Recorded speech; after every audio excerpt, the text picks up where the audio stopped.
kita sambut Bang Andi M. Noya.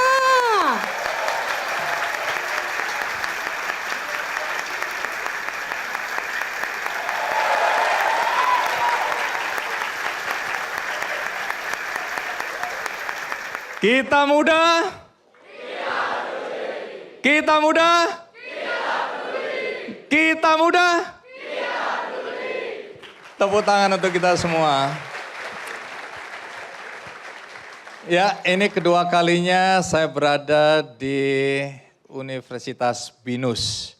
Dan kita berikan aplaus untuk BINUS yang sudah menyediakan tempat yang luar biasa untuk acara Kick Andy Goes to Campus. Jadi teman-teman, kita baru-baru ini dikejutkan ya dengan adanya seorang selebgram yang bunuh diri. Bunuh dirinya tidak biasa karena bunuh dirinya dilakukan secara live. Jadi banyak orang menonton proses dari selebgram perempuan berusia 31 tahun yang mengakhiri hidupnya dengan menggantung diri di kamar mandi dan disaksikan oleh semua yang hari itu menyaksikan media sosialnya. Fenomena ini sebenarnya sudah lama terjadi teman-teman di berbagai belahan dunia. Kita lihat anak-anak muda yang mengakhiri hidupnya dengan begitu mudahnya, tanda kutip ya, begitu mudahnya. Apa sebenarnya yang terjadi? Ada yang bilang bahwa banyak sekali anak muda yang sekarang mengalami depresi. Saya nggak tahu berapa banyak di antara teman-teman yang hadir di sini saat ini mengalami depresi. Tapi ini fenomena yang harus dianggap serius. Banyak orang melihat alasan dari anak-anak muda yang bunuh diri itu dianggap sepele. Tidak naik kelas, dimarahin orang tua, yang paling banyak ini karena putus cinta. Alah cemen. Tapi buat kita mungkin, karena punya daya tahan yang lebih, kita menganggap itu remeh-temeh. Ada sahabat-sahabat kalian yang mungkin curhat, kalian malah gitu aja loh, gitu aja, tahu-tahu besok kita kaget, sahabat kita sudah mengakhiri hidupnya. Jadi jangan anggap remeh. Orang boleh menertawakan alasan-alasan kecil yang membuat seseorang depresi. Nah hari ini saya ingin mengangkat topik itu lagi untuk mengingatkan kita semua. Apakah hidupmu itu berarti? Apakah hanya, tanda kutip ya, oleh satu sebab kalian harus mengakhiri hidup? Tidak semua, sekali lagi orang punya daya tahan yang sama ya, yang kuat. Tapi hidup ini terlalu berarti teman-teman untuk diakhiri. Aku selalu ingatkan kepada siapapun juga, ingat hidup itu cuma satu kali. Karena itu hidupmu harus berarti. Nah itulah tema kita atau topik kita hari ini teman-teman. Ada tamu-tamu istimewa yang akan bercerita, memberikan pandangan pendapat. Dan nanti ada di antara teman kalian juga bertanya langsung kepada narasumber kita. Baik, setuju? Kita belajar sama-sama ya. Mari kita sambut Poppy Amalia.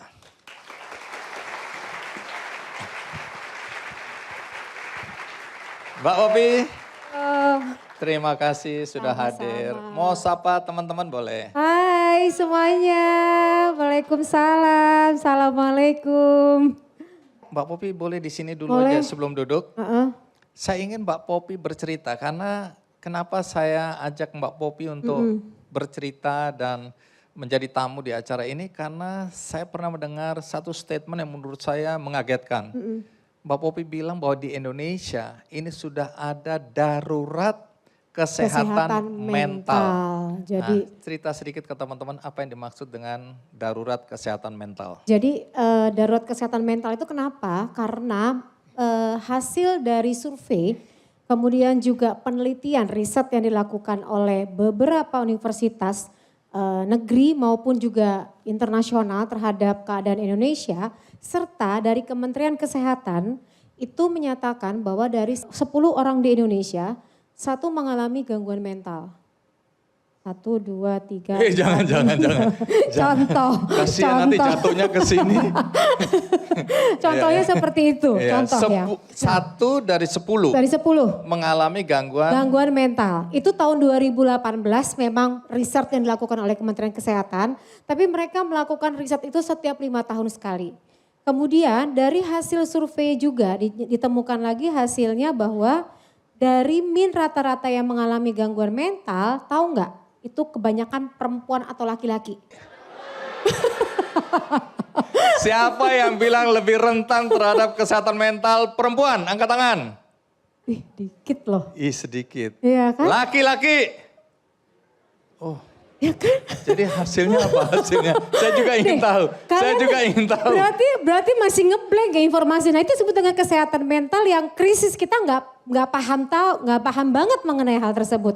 Jadi berdasarkan dari hasil survei dinyatakan bahwa perempuan yang lebih tinggi mengalami masalah gangguan mental ketimbang laki-laki. Mohon maaf ya cewek-cewek. Nah itu jawabannya ya. Dan yang paling tinggi hasil datanya itu adalah mengalami depresi, barulah kecemasan. Pertanyaannya, kenapa laki-laki bisa lebih mengelola emosinya ketimbang perempuan? Padahal kan biasanya kan kalian suka marahin cowok kan? Iya gak sih? Marahin pacar lah gitu kan. Pokoknya lebih dominan cewek. Cewek gak pernah salah, bener gak? Nah itu ada jargon. Tapi ternyata cowok itu kayak mengabaikan masalah yang ada di dirinya. Itu sih nggak punya perasaan itu. Jadi karena dia nggak main hard feeling, nggak melibatkan hal tersebut, akhirnya mereka itu jadi bisa mengelola. Mungkin asumsinya begitu, gitu kan? Atau juga karena ada pilihan-pilihan lain. Kalau perempuan itu lebih ekspresif, jadi kalau marah meledak dan lain-lain itu bisa dikeluarkan. Gitu kan. Tapi ada faktor lain yang mengakibatkan perempuan itu tidak bisa mengelola hal tersebut. Tambah lagi dengan PMS, tambah lagi dengan faktor-faktor lainnya. Kemudian dari hasil survei juga dinyatakan bahwa dari rangkaian Gen Z, millennials, itu yang dan generasi X, hasilnya yang paling tinggi tahu siapa? Hasilnya adalah Gen Z yang paling tinggi. Yang mengalami hal tersebut gitu loh. Nah dari data tersebut bisa dilihat lagi, dikaji lagi. Kenapa ya generasi Z yang peduli nih adik-adik di sini yang peduli terhadap kesehatan mental. Tapi kok pada saat survei itu kok paling tinggi. Persoalannya itu. Nah inilah yang perlu kita bahas dan diskusikan lebih lanjut hari ini. Baik, kita berikan aplaus dulu untuk Mbak Popi. Silakan duduk Mbak Popi. Terima kasih. Mbak Popi ringkas dulu supaya Ya. teman-teman di sini tahu Mbak Popi ini siapa sebenarnya sih. Kok nakut-nakutin kami di sini. Ternyata langsung nakut-nakutin dengan data ya. Jadi latar belakang saya psikolog, selain psikolog juga saya motivator. Kemudian saya juga ngedalamin micro expression. Micro expression membaca ekspresi wajah dalam hitungan 0,4 detik.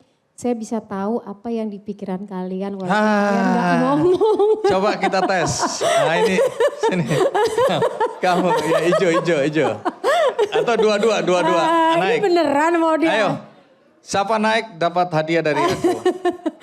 Namanya siapa? Hai, nama siapa? Hai, aku Nabila. Nabila? Aku Iren. Iren, oke.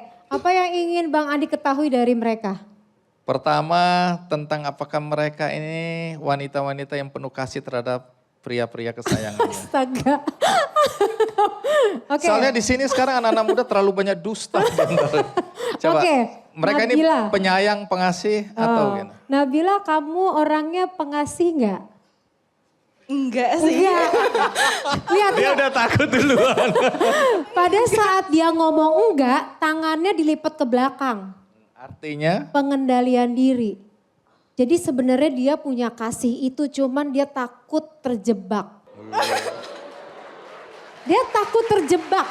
Kalau hitungan detik tadi belakangnya tangannya begini. Jadi sebenarnya dia punya, cuman dia nggak cover bahwa dia terlihat tough. Dia terlihat kuat. Padahal sebenarnya dia adalah hati yang lembut banget. Tunggu dulu, kenapa yang ini langsung di depan nggak berani begini lagi? Dia gini, sakit perut ya? Ini namanya defensif. Nih bentar lagi saya nih.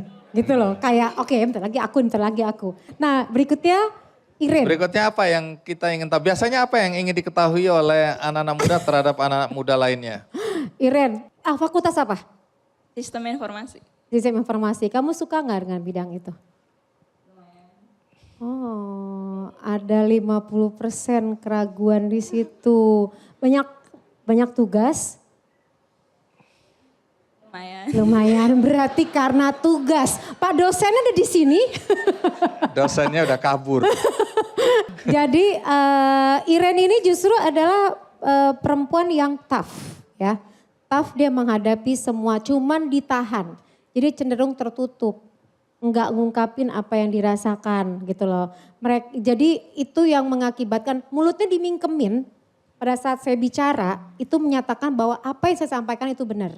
Jadi kalau ada orang ngomong tiba-tiba dimingkemin atau tutup mulut seperti ini menggambarkan sebuah informasi yang akurat gitu loh. Nah Iren ini orangnya serius banget gitu loh. Jadi semua tugas dan cenderung sempurna. Jadi segala sesuatu tuh cenderung sempurna. Makanya ia memberikan yang terbaik. Ingin disampaikan sesuatu, mulut kamu ingin ngomong sesuatu? Bener. Ya benar. Oke, ini hanya simulasi ya. Ya. Pasti ada hal-hal lain yang harus ditanyakan, dikorek Ya. atau ditanya. Oke, terima kasih untuk Terima keberaniannya. kasih. Tolong dikasih hadiah buku dari saya. Makasih. Iya, makasih. Thank you, pemberani sekali. Iya, Thank you. baik. Anak yang punya persoalan dengan ayah, kakinya kurang kuat dalam menapak.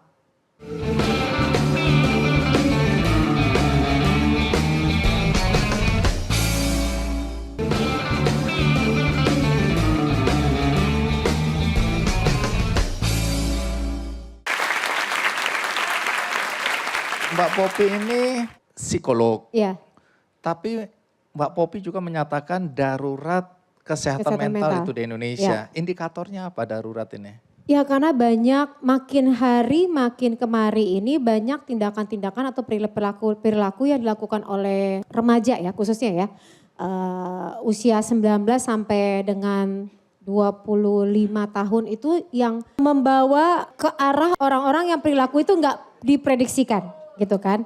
Contohnya banyak banget dan ini mengkhawatirkan banget kok kita nggak melakukan sesuatu gitu. Nggak melakukan sesuatu terhadap kejadian-kejadian terjadi akhir-akhir ini. Bayangin aja bunuh diri live. Apapun yang dilakukan oleh orang tersebut itu akan ditiru oleh orang yang menyaksikan.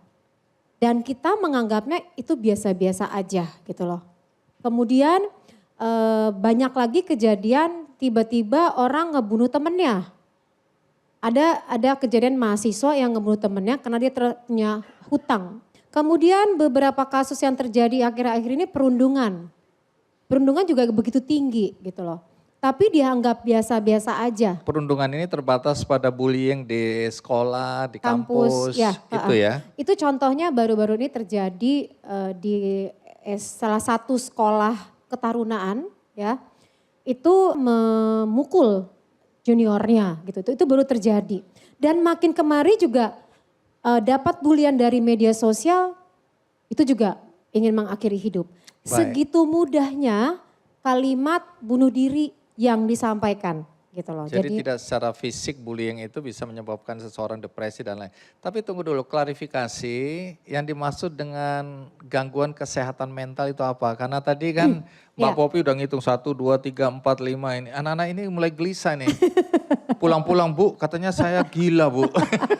Nah, coba apa yang dimaksud pemahaman? kesehatan mental terus tingkatannya itu seperti apa? Ya, jadi kesehatan mental adalah bagaimana seseorang memahami atau bisa mengelola pikiran dan perasaannya secara sehat dan orang tersebut bisa mengoptimalkan semua kemampuannya, tahu potensi dirinya dengan baik dan memahami ia mau menjadi apa. Jadi punya mimpi dengan kemampuan yang dimiliki. Dan mereka juga bisa mengelola perasaan pada saat harapan tidak sesuai dengan kenyataan. Nah, mengelola kemampuan itulah yang disebut mental yang sehat. Teknik mengelolanya itu. kira-kira adik-adik udah memiliki kemampuan tersebut belum? Kalau misalnya dimarahin dosen karena hasil tugasnya nggak baik, apa perasaannya? Nah itu dia, bagaimana bangkit dari kekecewaan itu? Oke, itu kalau punya kemampuan berarti dia normal gitu. Tapi Ya. kalau terjebak pada perasaan itu terus Mendalam. menerus, mendalam. Nah itu menjadi tidak sehat Oke, mentalnya. apa bedanya stres, depresi, terus Ya, jadi kalau levelnya kesehatan mental itu kan ada macam-macam ya. Ada yang mengalami ADHD.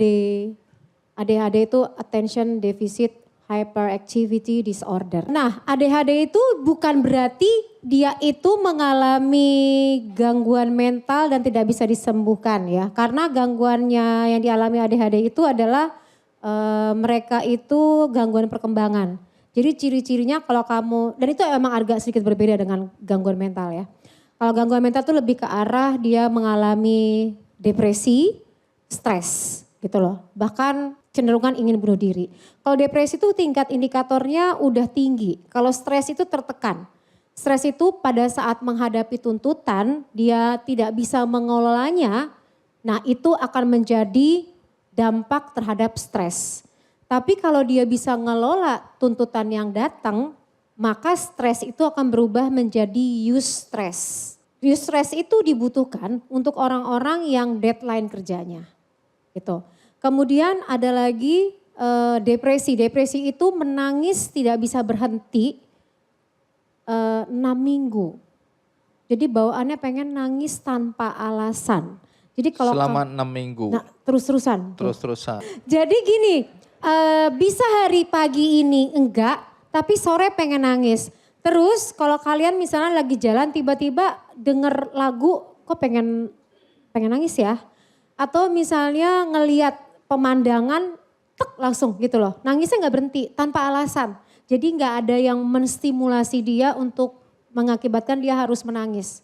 Bisa, itu disebut dengan depresi. Ciri-ciri lainnya adalah kamu nggak suka mandi. Oh berarti banyak di sini. Kalau indikatornya atau ukurannya itu aku lihat separuh dari yang ada ini terindikasi. Terus kamu nggak mau keluar kamar. Kamu nggak suka nongkrong sama keluarga. Kamu sukanya di kamar aja. Terus ciri-ciri lainnya kamu underestimate dengan orang lain. Kamu suka overthinking yang berlebihan gitu loh. Nah itu jadi kayaknya bawaannya orang lain tuh salah. Nah seperti itu tuh. Nah kalau kamu bisa mengatasinya baik. Tapi kalau kamu nggak bisa mengelola hal tersebut. Maka larinya dari depresi itu ke gangguan mental yang lebih serius lagi. Gitu. Baik, sekarang penyebabnya. Apa saja penyebab anak-anak muda ini kemudian masuk ke level depresi bahkan gangguan mental yang lebih serius? Ya, dari hasil survei yang dilihat ya.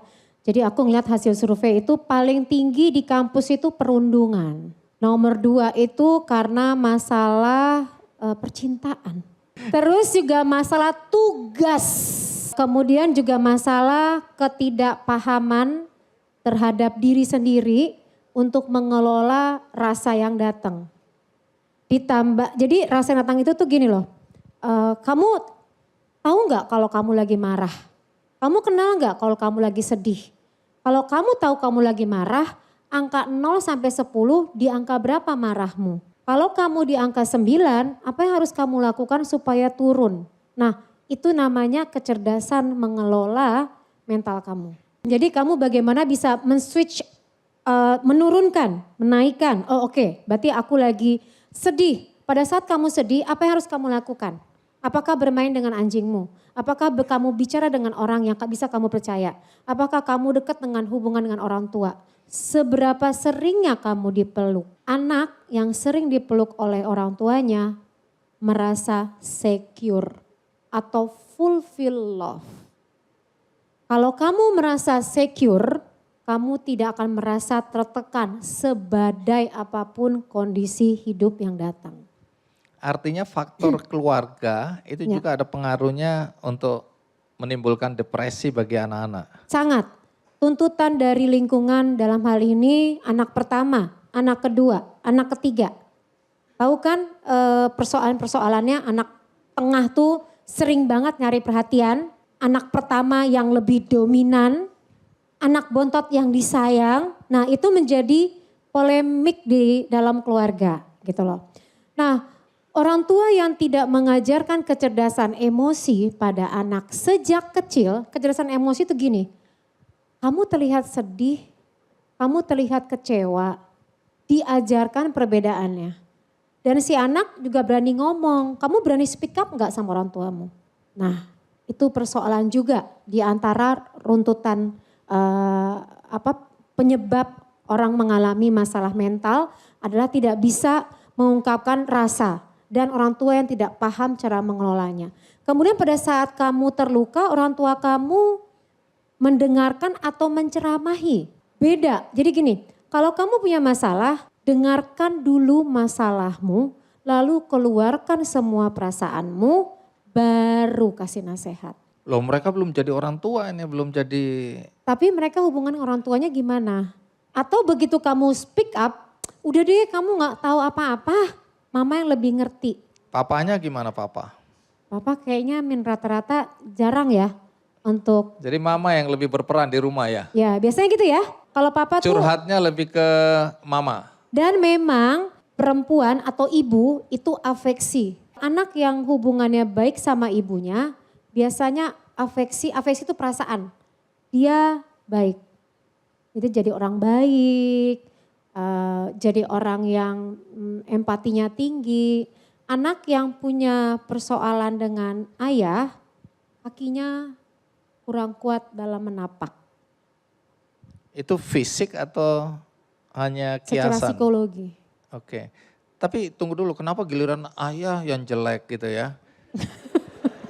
Ibu afeksi. Kalau bermasalah sama ayah, jangan gitu contohnya. Kalau dia dekat sama ayahnya, dampak positifnya apa? Dampak positifnya dia tahu karirnya. Oke, gitu dong pembandingnya. Jadi Sarah. Tenang-tenang yang cowok-cowok aku belain ya. Jadi kalau kamu punya, yang cewek-cewek juga sama. Kalau kamu punya masalah sama ayahmu, kamu kebingungan karirmu. Kalau kamu pebisnis, kamu harus punya hubungan yang baik dengan ayah. Bentuknya bukan dikasih uang ya, bentuknya adalah kamu ada sama beliau. Kamu dicintai. Bukan bentuknya dicintai dalam bentuk barang, enggak. Tapi ayah mengungkapkan, aku mencintaimu. Kamu mengungkapkan, ayah I forgive you. Saya mencintaimu ya. Itu sering-sering, nanti pulang dari sini sering-sering peluk. Jadi beda sama teman-teman kebanyakan, saya ini lahir tanpa sosok seorang ayah. Sampai detik ini pun saya nggak tahu papa saya siapa. Sempat coba bunuh diri beberapa kali. Udah. Apa? Kamu sempat berpikir ke situ? Yes.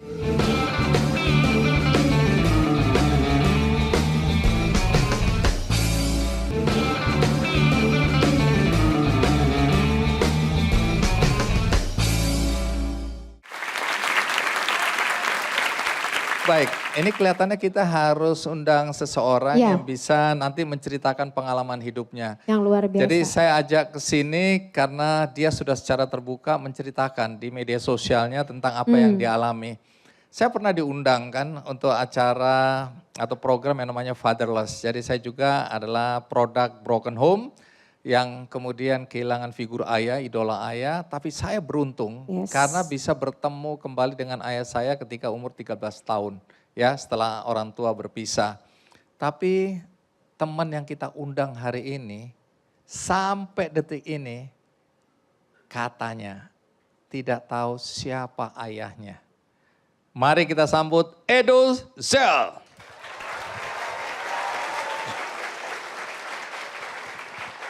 Edo, terima kasih udah hadir. Iya. Betul tadi, saya sampai detik ini belum tahu siapa papa saya. Mungkin ada yang mau ngaku di sini? Ya, Terlalu muda. kali. Edo, ini acara serius Edo. Oh iya, mohon maaf. Iya. Ada yang mau ngaku? Oh itu serius ya? Serius memohon pertanggungjawaban gitu ya? Itu menandakan sehat mental. Oh iya. Bisa menertawakan dirinya sendiri. Oke. Kasih tepuk tangan Kepahitan. dong. Edo, Iya. kamu ceritain apa yang terjadi dalam hidupmu. Oh, oke. Jadi beda sama teman-teman kebanyakan, saya ini lahir tanpa sosok seorang ayah. Sampai detik ini pun saya nggak tahu papa saya siapa. Iya, jadi tumbuh hanya sama seorang ibu yang luar biasa, tapi karena ibu saya harus mencari uang, mencari nafkah untuk anak-anaknya, jadinya super sibuk sampai akhirnya saya pun tidak diajarkan agama, tidak diajarkan tata krama, sehingga saya grow up jadi anak broken home dan tumbuh jadi anak yang stereotype broken home lah. Dari yang namanya clubbing, kemudian kehidupan malam, terus saya juga waktu itu tinggalnya juga di daerah Mangga Besar lagi kan. Jadi saya udah auto rusak lah di sana. Nah, singkat cerita dengan background saya yang berantakan sekali, tahun 2010 itu saya ketemu sama seorang wanita yang mau menerima saya apa adanya. Wah, ini romantis.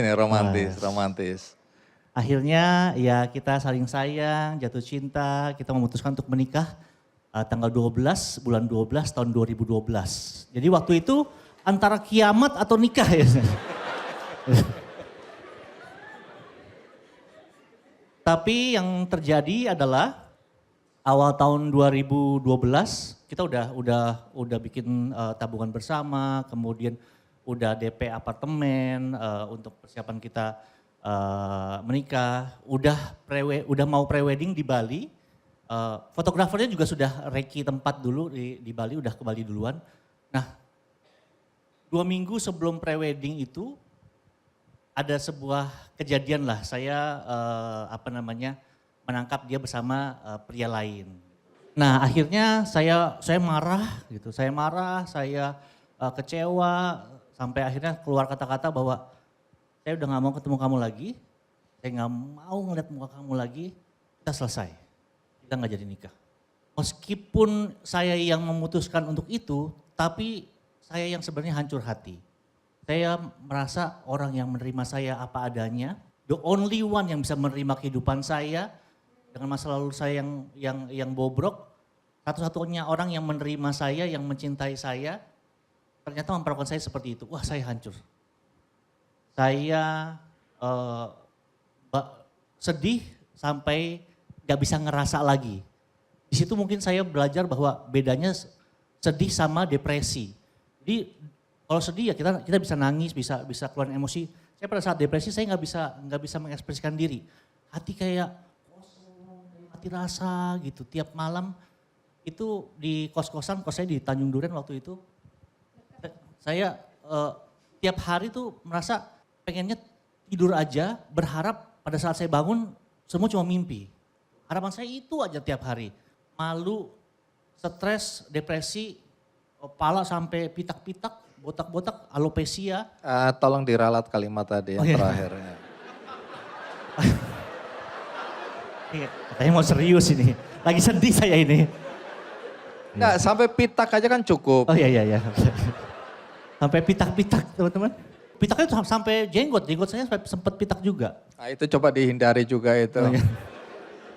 Kan banyak cara untuk mengekspresikan Iya. apa yang kamu rasakan, gak harus jenggot, gak harus botak gitu kan. Bang, perasaan ini harusnya sedih, kenapa jadi Saya ketawa emosi sih? juga ini.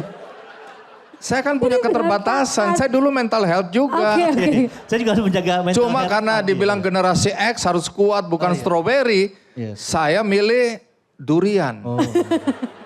Generasi duren. Jadi kalau Gen Z keresahannya mental health, kalau Gen X otak ya.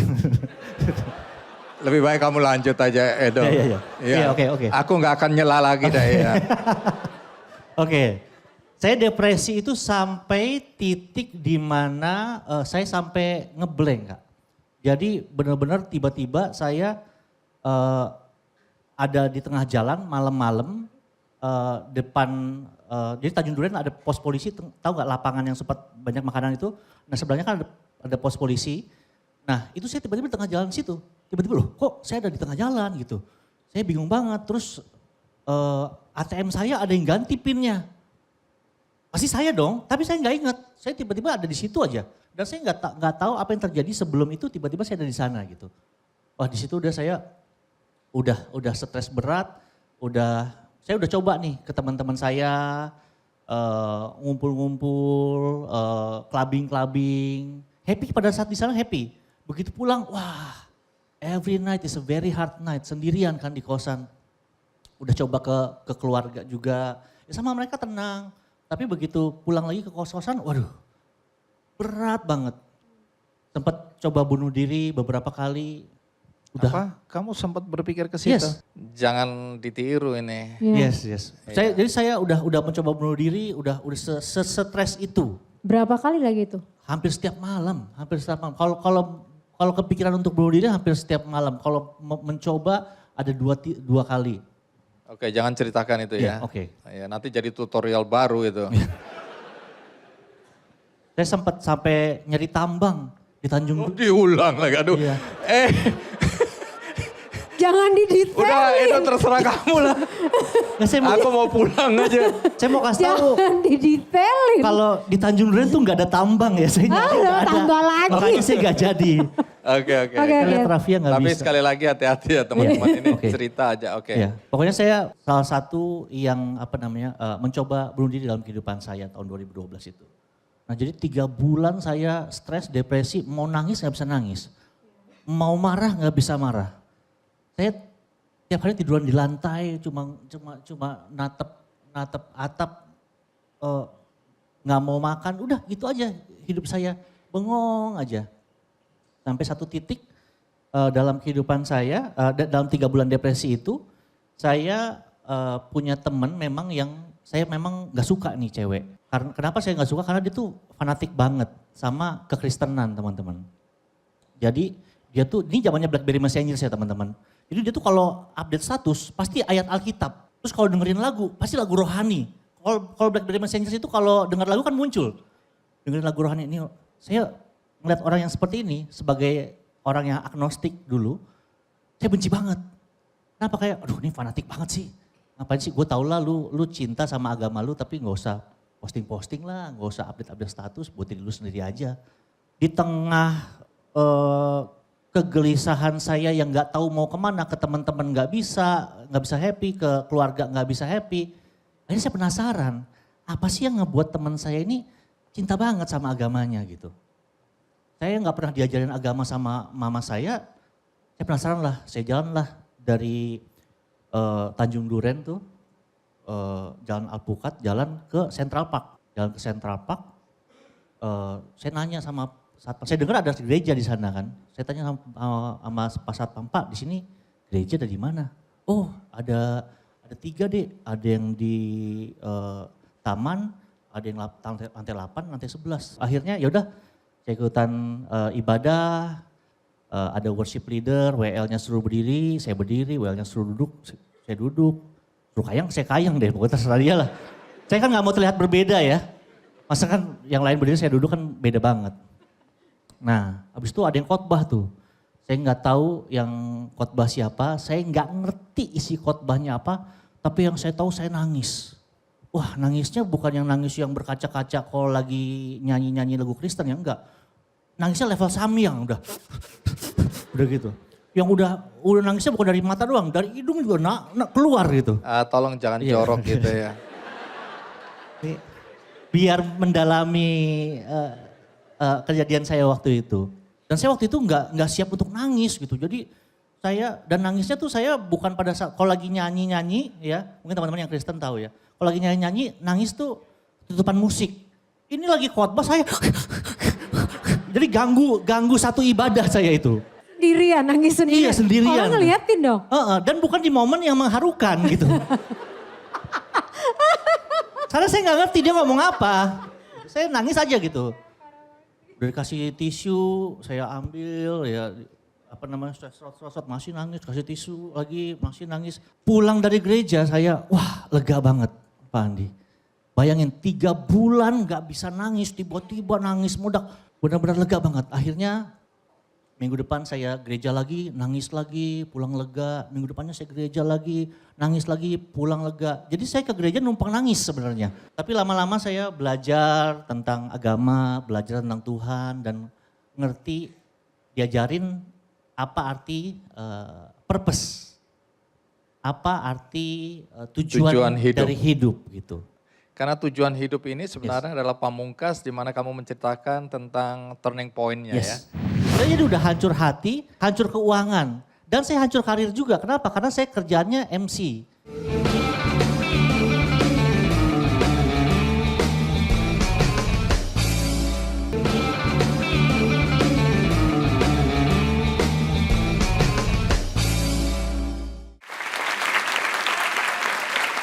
Edo, dari semua ceritamu aku terkesan sekali. Cuma ada yang mengganggu pikiranku. Kan kamu sebelum menikah patungan mau beli apartemen. Apartemennya di mana itu? Bisa aku beli nggak itu akhirnya? Jadi karena saya sebegitu stresnya, saya nggak mau mikirin dia lagi, itu apartemen DP-nya angus. Andi. Oh jadi nggak jadi apa-apa itu? Nggak jadi, makanya saya...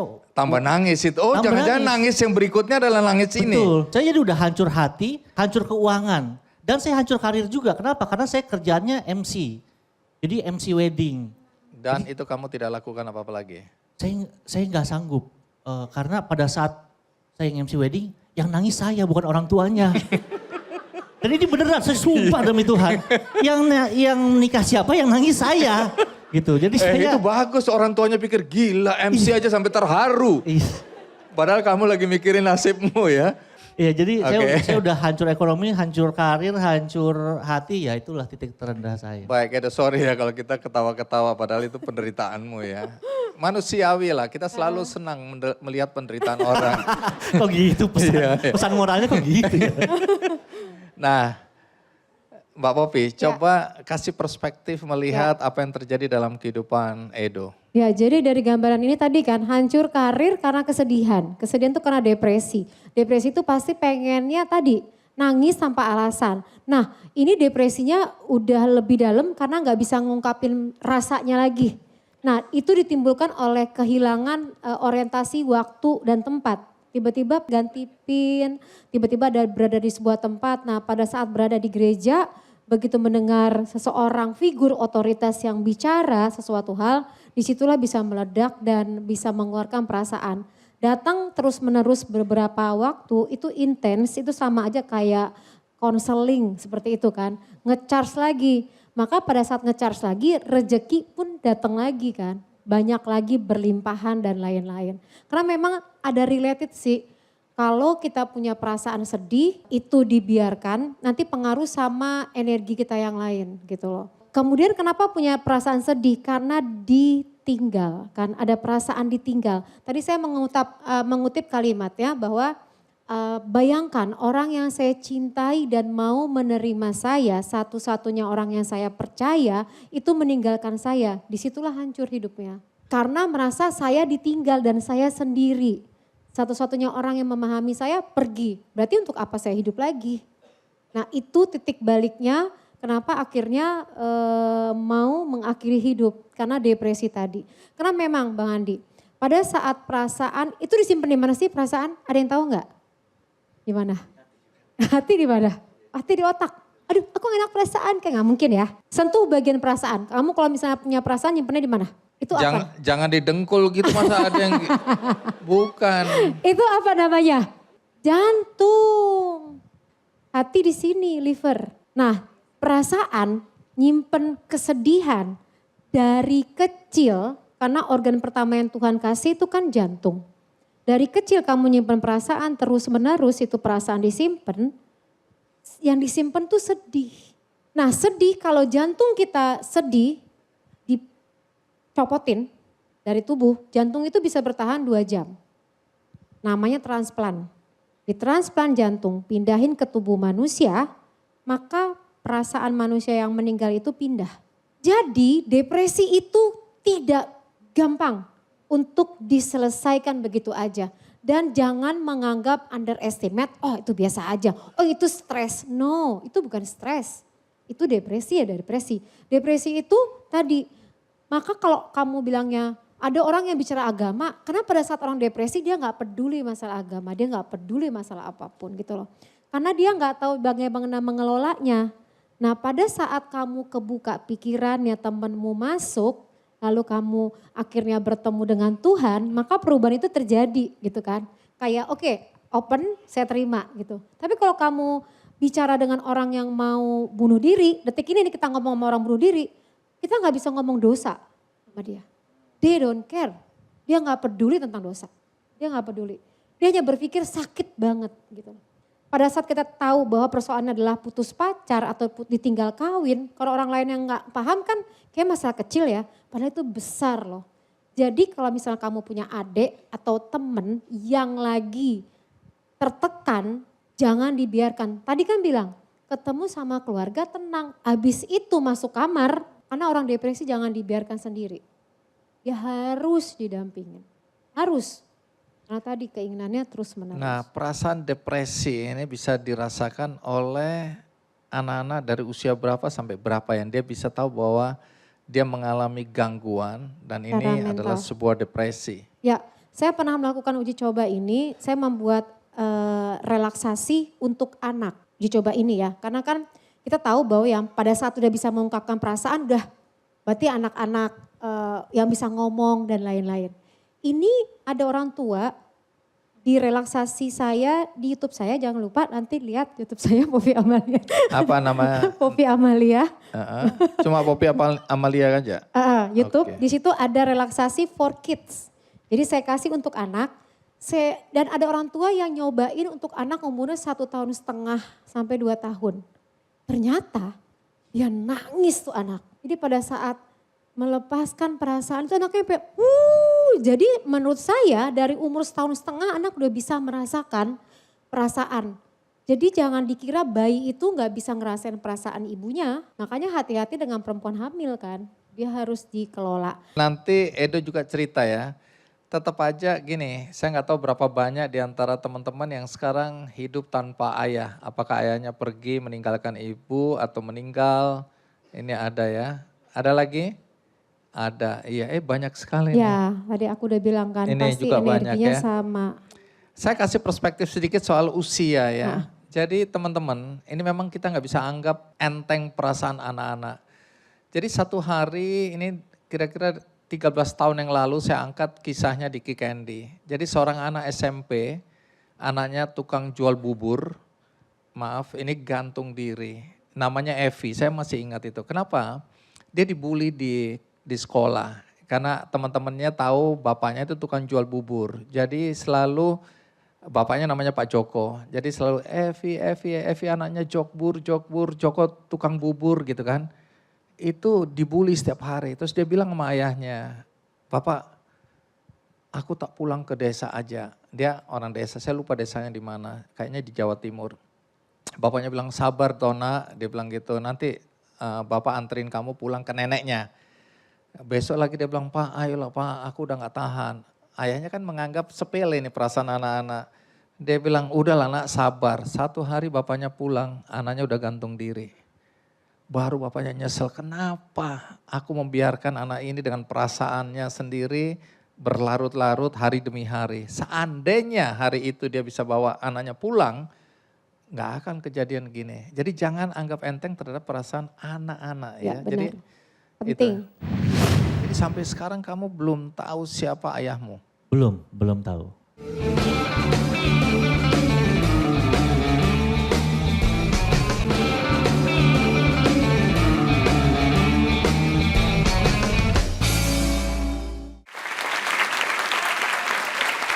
Nah, Edo, tadi kan aku hentikan kamu ketika itu adalah titik balik ya. Ketika kamu di gereja, kamu merasa sesuatu yang luar biasa, kamu merasa hatimu plong hari itu. Kamu nangis tanpa sebab, di saat orang khotbah yang gak ada sedih-sedihnya kamu nangis gitu kan.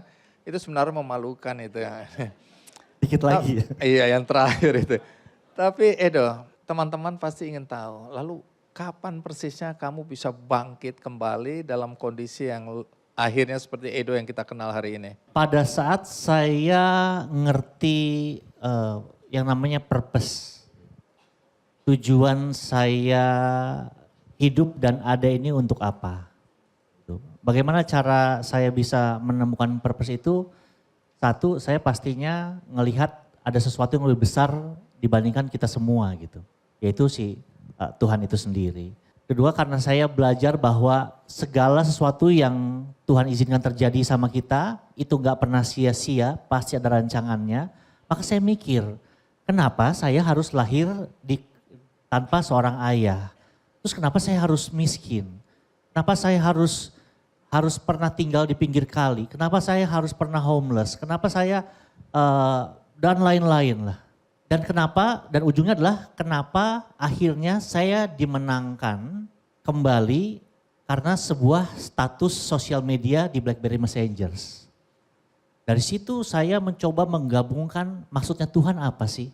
Kenapa dia membiarkan saya luntang-lantung masuk ke dunia yang sangat gelap sekali, ancur-ancuran, tapi akhirnya dimenangkan di sebuah status sosial media. Kemudian Tuhan tempatkan juga saya di YouTube. Saya salah satu content creators, YouTubers generasi pertama lah di Indonesia. Akhirnya saya mencoba menggabungkan itu semua dan saya berdoa sama Tuhan dan saya merasa bahwa purpose saya adalah melayani anak-anak muda di sosial media. Maka dan itu terbukti apa yang saya lakukan di sosial media ternyata menjangkau orang banyak. Begini, tadi kan yang angkat tangan cukup banyak Edo, berkaitan dengan mereka tumbuh besar atau entah kapan mereka kehilangan figur ayah. Ya, bagaimana kamu menghadapi momen dalam kehidupan ketika kamu tahu teman-teman yang lain punya ayah, kamu tidak punya? Nomor satu, saya itu pertama nggak sedih kalau saya nggak punya ayah. Karena mungkin ada teman-teman yang punya bapak kemudian bercerai atau meninggal dunia, ada rasa kehilangan gitu ya, ada rasa sedih. Tapi saya nggak pernah merasa sedih. Kenapa? Karena saya nggak pernah punya teman-teman. Jadi saya nggak tahu rasanya punya, nggak pernah kehilangan, jadi saya nggak pernah sedih. Jadi kamu kehilangan ayah sejak kapan? Dari lahir saya udah tidak ada bapaknya. Meninggal atau pergi? Tidak meninggal, tapi saya nggak tahu dia di mana. Kamu pernah mencari ayahmu enggak? Saya nggak pernah. Mama saya pernah di akhir hidupnya, beliau sempat sepertinya dia merasa bersalah sama anak-anaknya, jadi dia mencoba mencari tapi tidak ketemu juga. Jadi sampai sekarang kamu belum tahu siapa ayahmu? Belum tahu. Tidak ada foto, tidak ada kenangan apa-apa sama sekali? Lebih tepatnya tidak ada yang ngaku aja. Iya, setelah lihat kelakuanmu kayak gini memang susah untuk mendapatkan pengakuan. Iya. Tapi tidak ada keinginan bertemu ayah enggak? Saya rasa saya sudah move on dari itu cukup lama ya. Jadi saya sudah memaafkan pasti. Apapun mungkin kesalahan dia, mungkin bukan kesalahan dia kita tidak tahu. Tapi apapun itu saya memaafkan ketidakhadirannya dalam hidup saya. Selanjutnya ya sudah saya merasa saya punya sosok Tuhan yang menjadi sosok Bapak juga bagi hidup saya. Jadi kamu berapa bersaudara? 5 bersaudara. Kamu anak keberapa? Saya anak ketiga. Mama saya menikah lagi. Oh kaget aku. Gak mungkin dong. Kok bisa ada 2 lagi gitu tambahan ya. Jadi kamu punya ayah lanjutan, Yes. ayah tiri atau ayah sambung istilahnya Iya, apapun betul. juga. Tapi ayah kandung kamu gak pernah ketemu sampai Yes. hari ini. Baik, Lebih tapi bebas aja. ibu sekarang udah gak Udah ada tidak ya. ada. Oke, nah tadi kalimat bagus sekali. Kamu memanfaatkan media sosial. Yes. Jadi apa yang kamu posting yang membuat kamu merasa inilah panggilanku tanda kutip, inilah peranmu, purpose of life-mu yang membuat kamu merasa berguna hidupmu? Nomor satu sih saya merasa saya bisa sharing apa yang saya percaya sekarang. Bisa sharing value-value yang saya terapkan dalam kehidupan saya, dalam kehidupan berumah tangga, dalam kehidupan sehari-hari, dalam bisnis. Itu yang saya coba share ke generasi-generasi di bawah saya supaya mereka bisa punya pilihan sosok untuk bisa diikuti.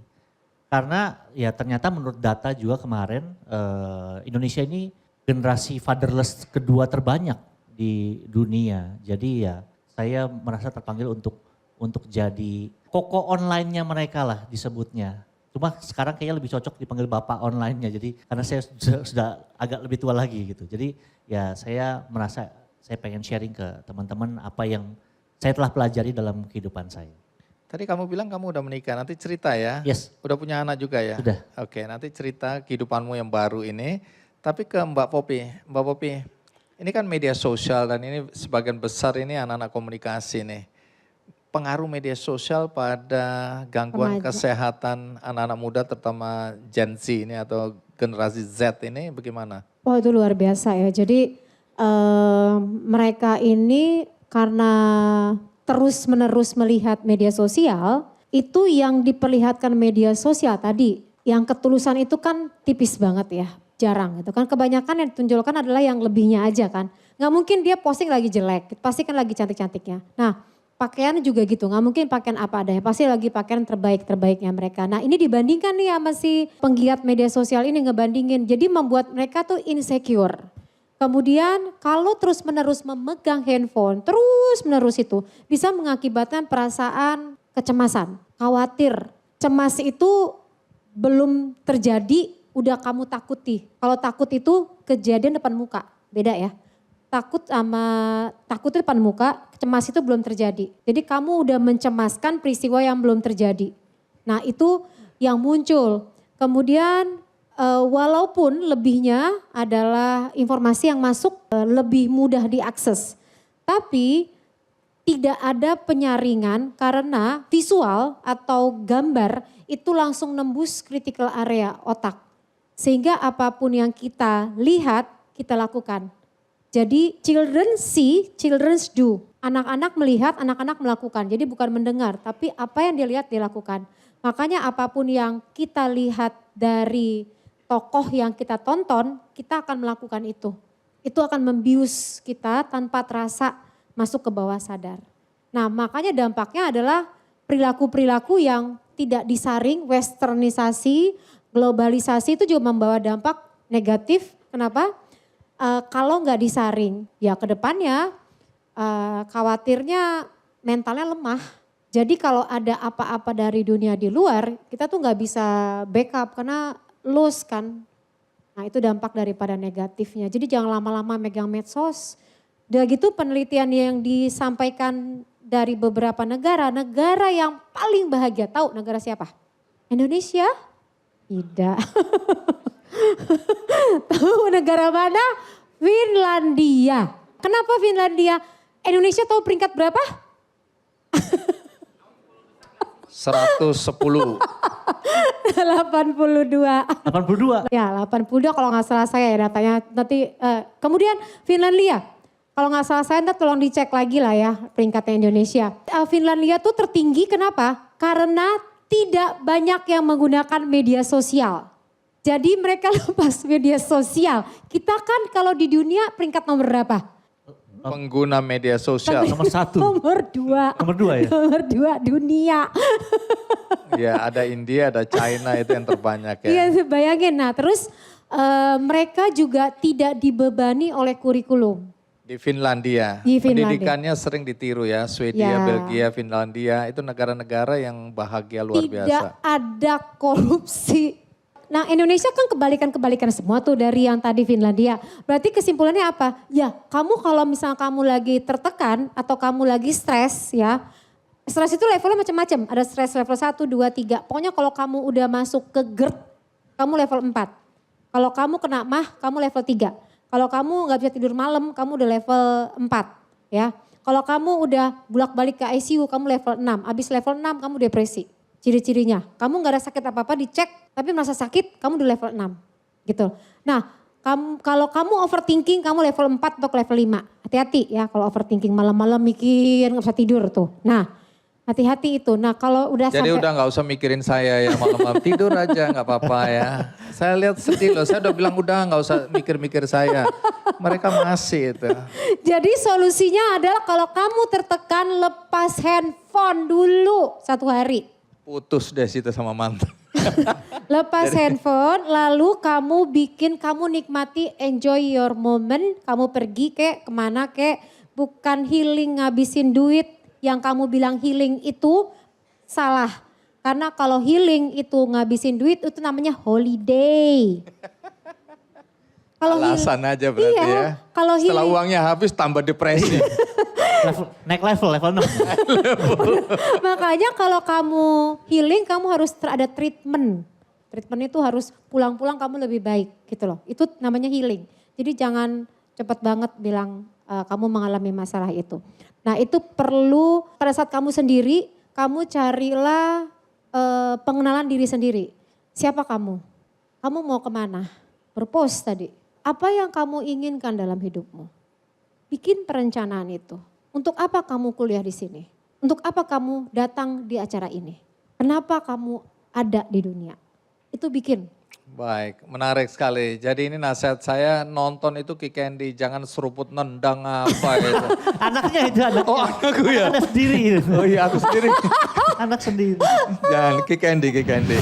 Jujur mohon maaf, saya nggak bisa nerima hadiah ini. Bukan kenapa, saya nggak bisa nyetir motor sama sekali.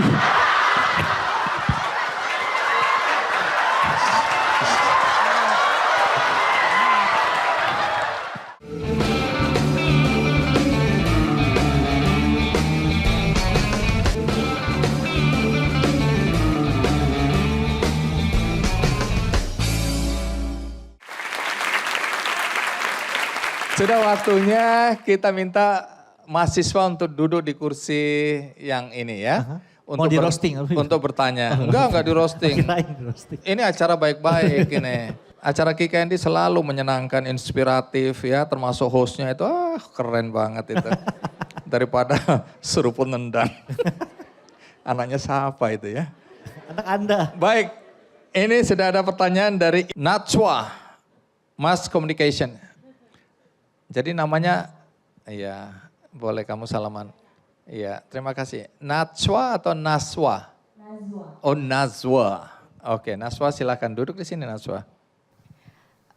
Aku mau nanya, kan zaman sekarang ini kayak semua orang rata-rata udah melek dong sama mental health gitu ya, apalagi yang seumur-umuran aku. Nah, tapi gimana nih caranya di saat kita lagi stres, depresi, kayak tadi apa yang Bapak Pi jelasin, tapi lingkungan sekitar kita kayak teman-teman dan keluarga yang terdekat nih menganggap kita tuh kayak cengeng dan manja gitu Mbak. Itu gimana ya? Nah itu gimana? Oke, sebelum ngejawab solusinya gimana, kenapa kalian udah lebih melek tentang masalah kesehatan mental dibanding dengan generasi sebelumnya? Mungkin karena sosial media ya sekarang udah banyak. Yes, gitu loh. Kemudian udah nggak tabu lagi, bener nggak? Udah nggak tabu lagi untuk mengakui bahwa oke, saya depresi, saya stres. Kayaknya kalau dulu tuh malu banget loh. Sekarang juga kalian pergi ke psikolog, pergi aja kan. Nah kalau misalnya kamu lagi nggak stabil kayak gitu, kamu orang tua atau lingkungan nggak peduli, kamu harus bicara dan bilang, mah atau siapapun ya di keluarga gitu. Serius, perasaan saya tidak nyaman. Kalau kamu bisa mengungkapkan bahwa kamu butuh bantuan, itu 50% udah pertolongan. Nah banyak orang mengabaikan, saya kuat kok. Saya kuat, siapa bilang? Saya kuat, tapi saya sakit. Tapi saya kuat, tapi saya sedih. Tapi saya kuat gitu loh, ngerti gak? Itu sebenarnya kamu butuh pertolongan. Jadi speak up itu bagus. It's okay if you are not okay. Jadi ngomong, kalau saya gak lagi baik-baik aja, saya perlu bantuan gitu. Ke teman juga gitu, bantu aku dong. Karena rasa pengen nangis, rasa pengen tadi tuh, itu gak bisa diungkapin dengan kata-kata. Tapi kalau orang abai, udah gitu aja nangis, udah sini aja main-main, itu gak selesai. Jadi sebaiknya lihat mereka dan ngomong, mah bantu aku, kamu bantu aku dong, aku lagi butuh bantuan. Diseriusin, kalau tidak ada satu orang pun yang bisa mendengarkan lagi ya cari tenaga profesional. Jadi kamu bisa ke psikolog gitu kan. Ya tadi, tapi yang paling jelas adalah kamu bisa dekat dengan Tuhan. Itu hal yang paling penting. Oke, Edo boleh nambahin Edo. Iya, thank you buat pertanyaannya. Kalau menurut saya sih, dari pengalaman saya setuju sama Mbak Popi. Itu aja. Iya. Saya nungguin. Edo. Ini acara serius Edo. Setuju. Oke, sama ya. Naswa, kamu dapat buku dan t-shirt Ki Candy ya. Terima kasih banyak ya. Kita berikan aplaus untuk Naswa. Nah, sampailah kita di ujung acara ini. Nah, Edo, tadi kan aku tanya, kamu udah menikah sekarang. Kemudian punya anak. Padahal kamu dulu pernah kehilangan figur ayah. Bagaimana mengkompensasi itu untuk kemudian agar, ini kan kita tahu bahwa bagaimana rasanya kita nggak punya orang tua atau orang tua yang berpisah dan seterusnya.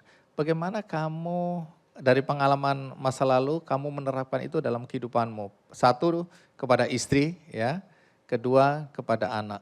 Mungkin kepada anak dulu ya, mungkin bukan sesuatu yang patut ditiru karena saya bisa terbilang terlalu memanjakan anak gitu. At least istri saya selalu bilang, kamu tuh terlalu manjain anak karena ada rasa saya tidak ingin anak saya merasakan apa yang saya rasakan dulu gitu. Jadi ya itu akhirnya dimanfaatkan sama anak saya, kalau minta ke mamanya sesuatu nggak boleh, minta ke bapaknya boleh-boleh aja gitu. Kalau sama istri ya kita berkolaborasi lah, tak ambil di tengah cara pengajarannya dia sama apa yang cara pengajaran saya sehingga kita bisa jalan terus bareng-bareng. Nah Mbak Popi boleh berdiri, Ya. closing statement. Ini jangan sampai disalahpahami karena saya lihat sekarang banyak tulisan, artikel atau video yang sudah paham bahwa cerita tentang bunuh diri tadi di depan itu harus hati-hati ya, harus ini sensitif. Orang kemudian bisa terdorong, tergerak. Kemudian di bawahnya jika Anda merasakan ya tanda-tanda ini bisa hubungin nomor ini untuk konsultasi, untuk menyampaikan perasaan, untuk meminta bantuan. Kalau dulu itu hotline gitu ya. Nah, bagaimana agar semua cerita-cerita tentang depresi, tentang orang-orang yang terdorong untuk melakukan tindakan-tindakan yang sebenarnya terlalu jauh, nekat dan seterusnya. Nah, Mbak Popi coba simpulkan supaya justru sebaliknya dari cerita-cerita tadi kita bisa mengambil kesimpulan jangan mengakhiri hidup dengan sia-sia. Hidup ini terlalu berharga. Ya, karena memang tadi sudah sampaikan bahwa kehidupan itu begitu berharga. Tapi sebagai manusia kita diberi perasaan oleh Tuhan untuk bisa merasakan penderitaan, luka dan lain-lain. Tapi penderitaan luka yang kita rasakan ini sebenarnya adalah bagian dari proses pendewasaan kita oleh Tuhan untuk menjadi manusia yang bijak. Nah, untuk itu apabila kita melihat teman kita, orang, lingkungan kita yang memiliki perasaan yang tidak sedang baik-baik aja, kita sebagai kepanjangan dari Tuhan, tolonglah untuk bisa membantu mereka. Dan jangan mengecilkan. Ingat poinnya adalah jangan membiarkan persoalan yang bagi kita itu kecil, tapi itu penting buat mereka. Tidak nyaman untuk menjadi depresi dan bukan maunya mereka. Untuk teman-teman yang lagi mengalami depresi, saya paham kamu udah sebegitu kuat bertahan. Tapi it's okay kok kalau kamu harus bentengmu dibuka untuk bisa menerima bantuan dari orang lain. Karena kamu sudah berusaha bohong-bohongan kuat, padahal kamu tidak kuat. It's okay kalau kamu gak kuat karena itu menggambarkan kamu manusia. Dan kamu gak sendiri karena kita semua peduli dan kasih sayang buat kamu semuanya. Baik, jadi itu teman-teman ya, mudah-mudahan ini memberikan dorongan semangat bahwa hidup itu sangat berarti. Kalau ada depresi tadi sudah disampaikan, kalian tidak sendiri, kamu tidak sendiri ya, cari teman, cari keluarga, cari orang-orang dekat untuk membantu dan jangan merasa kamu itu kuat untuk bisa bertahan sendiri kalau mengalami permasalahan ya. Baik, itu tadi cerita tentang bagaimana anak-anak muda ya menghadapi situasi dan kondisi di mana kemudian mereka bisa bangkit dari apa yang disampaikan oleh Mbak Popi dan juga cerita tentang pengalaman hidup Edo. Bagi Anda tadi yang tidak menonton dari awal, Anda bisa menonton tayangan ulangnya di metrotvnews.com. Ada juga cuplikannya di channel YouTube Kick Andy Show. Dan hari ini saya ingin mengajak Anda untuk berbuat baik ya, sekecil apapun juga mulailah berbuat baik. Kalau Anda tidak tahu apa yang harus dilakukan untuk berbuat baik, di sini ada campaign kebaikan di benihbaik.com. Ada yang membutuhkan dukungan Anda yaitu Yayasan Jati Adulam Ministry yang ada di Kusumo Dilagan, Kelurahan Joyosuran, Surakarta ya di Solo. Yayasan ini membantu orang-orang dengan gangguan jiwa yang diabaikan oleh keluarganya, juga termasuk lansia dan bahkan mereka yang lumpuh secara fisik. Ada 117 pasien yang sekarang ini tinggal dan dirawat di yayasan tersebut. Mereka datang dari berbagai daerah dan mayoritas mereka ini sudah tidak punya keluarga. Jadi kalau Anda tergerak hatinya, ayo kita dukung. Inisiatornya adalah Robert Nadeak, pendiri yayasan tersebut yang saat ini membutuhkan uluran tangan Anda. Bagaimana cara untuk menolong mereka atau membantu, mendukung? Maka Anda silakan klik benihbaik.com dan temukan campaign berjudul Bantu Kebutuhan Pokok 117 ODGJ di Yayasan Jati Adulam Ministry. Semoga Tuhan membalas kebaikan Anda. Baik, dan saatnya kita mengundi motor listrik. Hadiah ini dipersembahkan oleh Best Walk. Yang dapat ini berguna ya, benar-benar berguna, dia butuhin banget. Treng, Raihan Hakim. Nomornya berapa? 0681. Oh ada. Benar. Ya. Benar.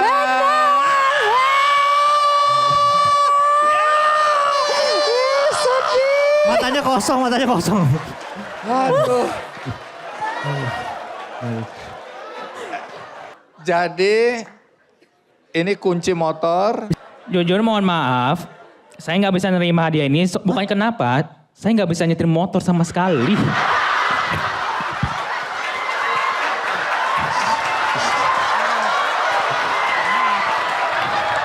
Ya namanya nyetir motor kan Ada. bisa belajar.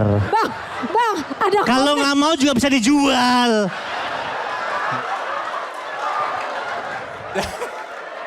Jadi sebenarnya persoalannya cuma sepele aja. Dia waktu menang, dia lagi bingung bagaimana bawa pulangnya gitu kan. Saya justru nggak ngarep menang karena bener-bener saya sama sekali nggak bisa bawa motor kan. Jadi please lah jangan saya lah.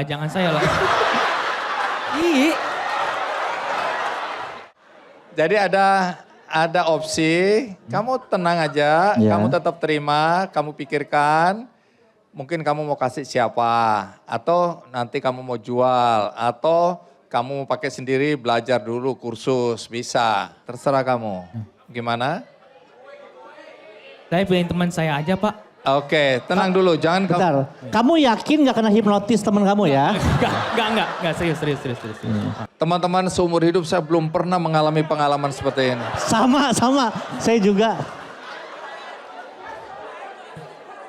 Saya pilih Karsten. Bangun. Wow. Bangun. Fasan. Bro, bangun bro. Ayo, Bangun, Fasan bro. maju. Nggak apa-apa. Oh, iya. Gue juga gitu kok. Oh. Kenapa kamu kasih ke Karsten? Coba. Selama ini apa ya, mungkin buat saya walaupun dia nggak terlalu...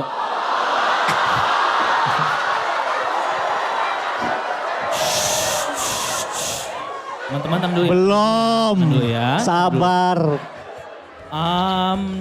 Buat saya sih Karsten walaupun apa ya nggak kelihatan banget yang dia baiknya, tapi buat dia orang yang baik.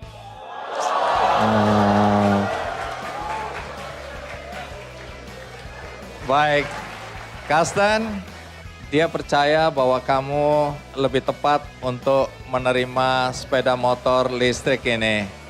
Thank you, Han.